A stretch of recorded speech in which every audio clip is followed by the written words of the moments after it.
ইনজুরির কারণে দীর্ঘদিন মাঠের বাইরে ব্রাজিল তারকা নেইমার, যে কারণে কোপা আমেরিকা খেলতে পারেননি তিনি। সম্প্রতি ইনজুরি কাটিয়ে মাঠে ফেরার চেষ্টা করলেও সৌদি ক্লাব আল হিলালের ফিটনেস টেস্টে তিনি উত্তীর্ণ হতে পারেননি। বলা হচ্ছে আগামী নভেম্বরের আগে হয়তো তার আর মাঠে নামা হবে না। নেইমারের যখন এমন অবস্থা, তখন তার উপর অগাধ আস্থা দেখালেন রিয়াল মাদ্রিদ তারকা রদ্রিগো। তার মতে 2026 বিশ্বকাপে যদি ব্রাজিল চ্যাম্পিয়ন হতে চায়, তাহলে অবশ্যই নেইমারকে প্রয়োজন রয়েছে।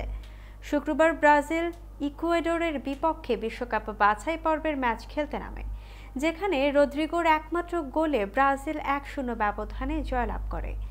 একই সঙ্গে বিশ্বকাপ বাছাই টানা 3 ম্যাচে হার থেকে বের হয়ে আসে সেলেসাওরা।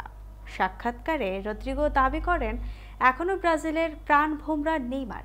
তিনি বলেন, নেইমার আমাদের স্টার, আমাদের সেরা খেলোয়াড়। 5 বারের বিশ্ব চ্যাম্পিয়নরা টানা হেরেছে উরুগুয়ে, কলম্বিয়া এবং আর্জেন্টিনার কাছে, যার ফলে 6 ম্যাচ শেষে তারা অবস্থান করেছিল 6ষ্ঠ স্থানে। ইকুয়েডরকে হারিয়ে 7 ম্যাচে তাদের অর্জন 10 পয়েন্ট এবং উঠে এসেছে 4র্থ স্থানে।